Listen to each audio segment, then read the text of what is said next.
اور شہادت پہ رونا، شہادت پہ واویلا کرنا، شہادت پہ پیٹنا، یہ اسلام کی شان کے لائق نہیں ہے، یہ مسلمان کو زیب نہیں دیتا۔ بعض لوگ اس حوالے سے عجیب قسم کا استدلال کرتے ہیں کہ ہم جو اس موقع پر ماتم کرتے ہیں یہ حضرت یعقوب علیہ السلام کی سنت ہے، قرآن کریم سے ثابت ہے۔ وَبْيَضَّتْ عَيْنَاهُ کہ وہ روتے تھے، واویلا کرتے تھے۔ استغفر اللہ، معاذ اللہ، یہ اللہ تعالیٰ کے نبی پر بہت بڑا الزام اور بہت بڑا بہتان ہے۔ حضرت یعقوب کے بارے میں کہیں نہ قرآن کریم میں ہے نہ کسی حدیث پاک میں ہے کہ وہ بہت روتے تھے، گڑ گڑاتے تھے، واویلا کرتے تھے یا الیاذ باللہ ماتم کرتے تھے، اس کا کہیں بھی ذکر موجود نہیں ہے۔ حضرت کا بیٹا یوسف 40 سال تک غائب رہا، نہیں پتہ چل رہا، تو قرآن کریم میں ہے قزیم۔ قزیم کا معنی ہوتا ہے کہ بندے کے اندر سے غم ہو اور زبان سے اظہار نہ کرے، اندر کڑتا رہے، تو وہ کڑتے تھے، آنسو آتے تھے، لیکن اس طرح رونا کی آواز نکلے، ماتم کرنا، یہ قطعاً حضرت یعقوب علیہ السلام سے ثابت نہیں۔ یہ اپنا غلط عقیدہ ثابت کرنے کے لیے پیغمبر پر بہتان اور پیغمبر پر الزام ہے، اور ہمیں ان الزام تراشیوں سے بچنا چاہیے۔ محرم الحرام میں ماتم کیا جاتا ہے، ماتم کرنا کسی پر بھی جائز نہیں۔ رسول اکرم صلی اللہ علیہ وسلم کی سخت ہدایات ہے ماتم کے بارے میں۔ اللہ کے نبی نے خود فرمایا کہ جو جاہلیت کی باتیں کرے، جو اپنے چہرے کو پھاڑے، اپنے سینے پر سینہ کو بھی کرے، حضور پاک فرماتے ہیں اس کا تعلق مجھ سے نہیں ہے۔ اور یہ ماتم کرنا جائز کیوں نہیں ہے؟ اس کی عقلی بنیاد اچھی طرح ذہن نشین فرما لیں۔ جس طرح خودکشی کرنا حرام ہے، جس طرح اپنے جسم کا عضو کاٹنا حرام ہے، اسی طرح اپنے جسم کے کسی عضو کو تکلیف دینا بھی حرام ہے۔ کیوں؟ اس لیے کہ انسانی جسم کا مالک اللہ ہے، اور کسی کی ملک میں تصرف کا اختیار دوسرے کو نہیں ہوتا۔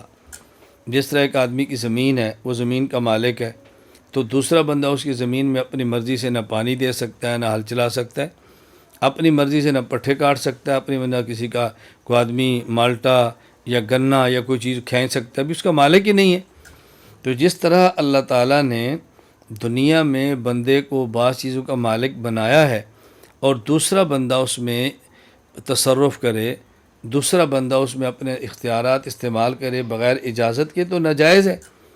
اسی طرح انسانی جسم کا مالک اللہ نے کسی کو نہیں بنایا، انسانی جسم کا مالک اللہ خود ہیں، اللہ تعالیٰ خود ہیں۔ اب دیکھو، اگر کوئی غلام بھی ہو اور کوئی اس کا آقا ہو، اس آقا کو بھی اجازت نہیں ہے کسی غلام کا جسم ختم کر دے، قتل کر دے، یا اپنے غلام کا ہاتھ کاٹ دے بلا وجہ، جائز ہی نہیں ہے۔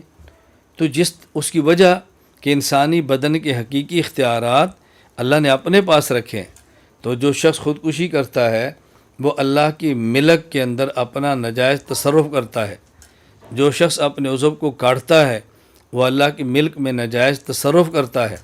جو شخص ماتم کرتا ہے وہ اللہ کی ملک میں ناجائز تصرف کرتا ہے، اس لیے جائز نہیں ہے۔ جس طرح خودکشی کرنا حرام، جس طرح اپنے اعضاء میں سے کسی عضو کو بلا وجہ کاٹنا حرام، اسی طرح ماتم کرنا بھی حرام اور ناجائز ہے۔